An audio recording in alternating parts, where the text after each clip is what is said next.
Spain's story doesn't start with flamenco dancers or sun-drenched beaches. It begins thousands of years ago on a rugged peninsula that would one day be called Spain. Long before it had a name, this land was a crossroads. Imagine wandering Iberians, seafaring Phoenicians setting up trading posts, and mountain-dwelling Celts.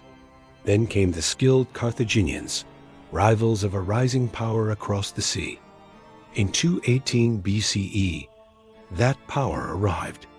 The Roman legions marched onto the peninsula, and over centuries, they transformed it into Hispania, one of the brightest jewels of their empire. They weren't just conquerors, they were builders. They laid down stone roads that connected the land, erected magnificent aqueducts that still stand today, and built grand amphitheaters for entertainment. They brought the Latin language, Roman law, and for the first time, a sense of unity that would echo for centuries. But no empire lasts forever. When Rome collapsed, Hispania fell into chaos. Into this power vacuum stepped the Visigoths, a Germanic tribe who tried to piece the broken Roman world back together. From their capital in Toledo, they ruled a kingdom that still carried the ancient Roman heartbeat. But in 711 CE, a new wind blew from North Africa. Moorish armies crossed the narrow Strait of Gibraltar, bringing with them a culture that would reshape Spain for the next 800 years. This wasn't just a conquest, it was a cultural revolution. They called the land Al-Andalus. Imagine cities illuminated by golden lamps when the rest of Europe was dark.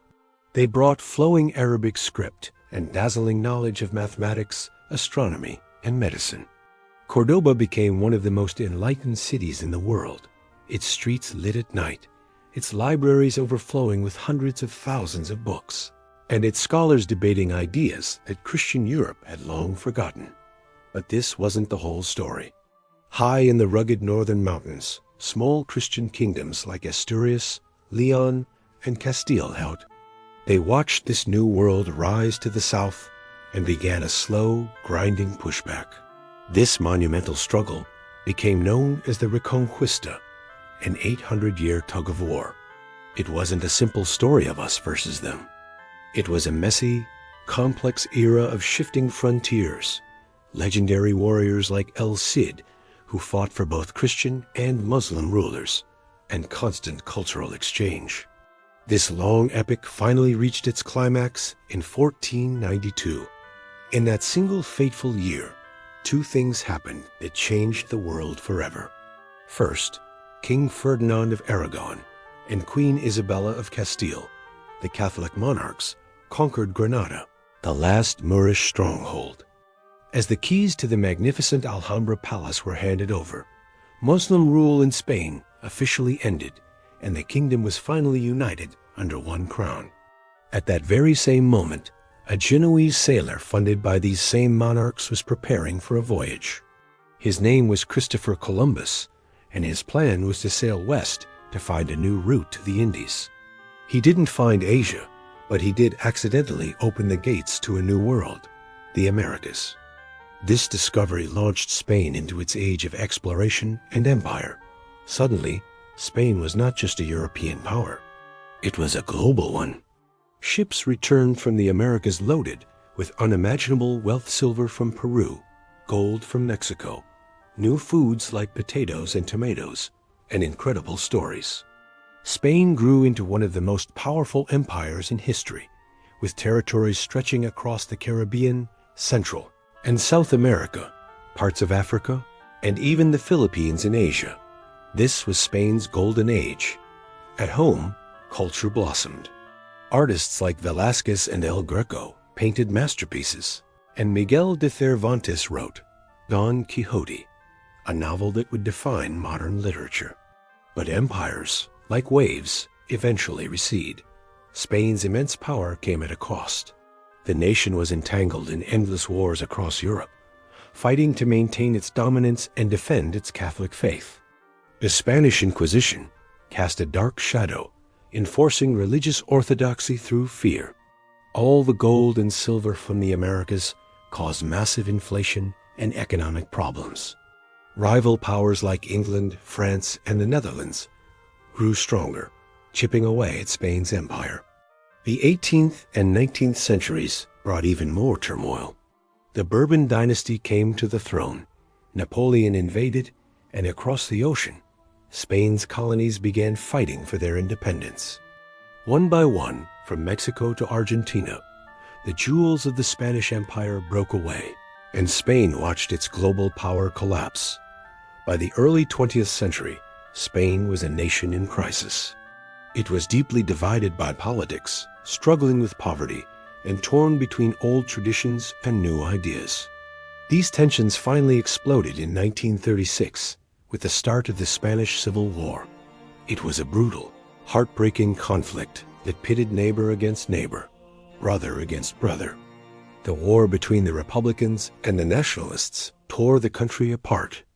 After 3 devastating years, the nationalist leader, General Francisco Franco, emerged victorious. He established an authoritarian dictatorship that would rule Spain for nearly 4 decades. Franco's Spain was a country frozen in time.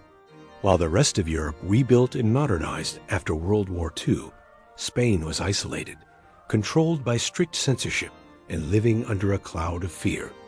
It was a long, quiet, and painful period in the nation's history.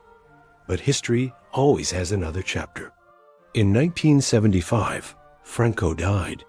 The world held its breath, wondering what would come next. Franco had named King Juan Carlos I as his successor, expecting him to continue the dictatorship. But the young king surprised everyone. Instead of clinging to absolute power, he steered Spain toward democracy. This peaceful transition was a miracle. A new constitution was written, political freedoms were restored, and the country began to modernize at a breathtaking pace.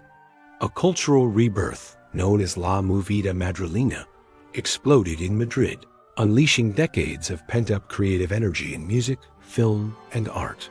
Spain rejoined Europe, hosting the Olympics in Barcelona and the World Expo in Seville in 1992, exactly 500 years after its first great global moment.